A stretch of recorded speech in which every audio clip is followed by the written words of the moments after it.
मित्रों, महाकवि कालिदास बहुत विद्वान थे, लेकिन एक बार उन्हें भी अपने ज्ञान का घमंड हो गया था। वे स्वयं को सबसे बुद्धिमान और सर्वश्रेष्ठ समझने लगे थे। एक दिन वे यात्रा पर थे। रास्ते में उन्हें बहुत प्यास लगने लगी। चलते चलते वे किसी गांव में पहुंचे। वहां उसे एक कुआं दिखाई दिया, जहां एक महिला पानी भर रही थी। कालिदास ने महिला से बोले कि हे देवी, मैं बहुत प्यासा हूं, कृपया मुझे पीने के लिए थोड़ा पानी दो, बड़ा पुण्य होगा। महिला ने कालिदास को देखा और कहा कि मैं आपको नहीं जानती, पहले अपना परिचय दो, फिर पानी मिलेगा। कालिदास ने अपने ज्ञान के घमंड में खुद नाम नहीं बताया और कहा कि मैं पथिक हूं। महिला बोली, तुम पथिक कैसे हो सकते हो? पथिक तो केवल दो ही है, सूर्य व चंद्रमा, जो कभी रुकते नहीं, हमेशा चलते रहते हैं। तुम इनमें से कौन हो? सत्य बताओ। कालिदास ने कहा, मैं मेहमान हूं, कृपया पानी पिला दे। महिला बोली, तुम मेहमान कैसे हो सकते हो? इस संसार में तो दो ही मेहमान हैं, एक धन और दूसरा यौवन। इन्हें जाने में समय नहीं लगता। सत्य बताओ, कौन हो तू?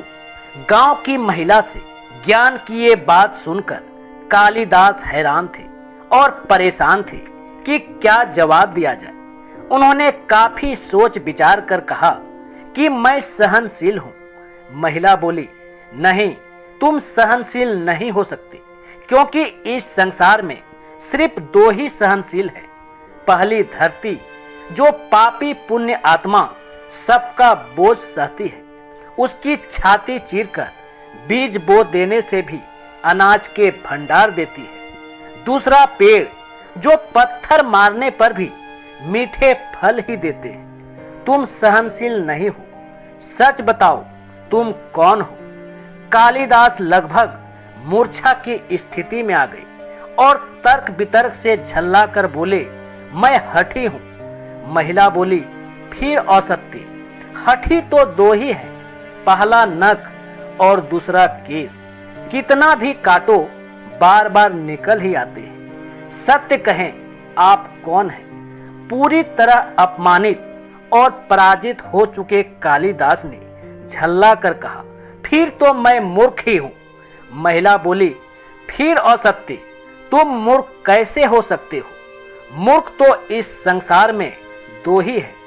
पहला राजा, जो बिना योग्यता के भी सब पर शासन करता है, और दूसरा दरबारी पंडित, जो राजा को खुश करने के लिए गलत बात पर भी झूठी प्रशंसा करते हैं। इस जवाब के बाद कालिदास महिला के पैरों में गिर पड़े और पानी की याचना में गिड़गिड़ाने लगे। तभी महिला ने कहा कि उठो वत्स। कालिदास ने ऊपर देखा तो वहां मां सरस्वती खड़ी थी। माता ने कहा कि तुझे अपने ज्ञान का घमंड हो गया था, इसलिए तेरा घमंड तोड़ना पड़ा। कालिदास ने माता से क्षमा मांगी और कहा कि अब से वे कभी भी घमंड नहीं करेंगे। मित्रों, आप कितने भी विद्वान क्यों ना हो, अपनी विद्वता पर कभी घमंड ना करें, क्योंकि यही घमंड आपकी विद्वता को नष्ट कर देती है। धन्यवाद।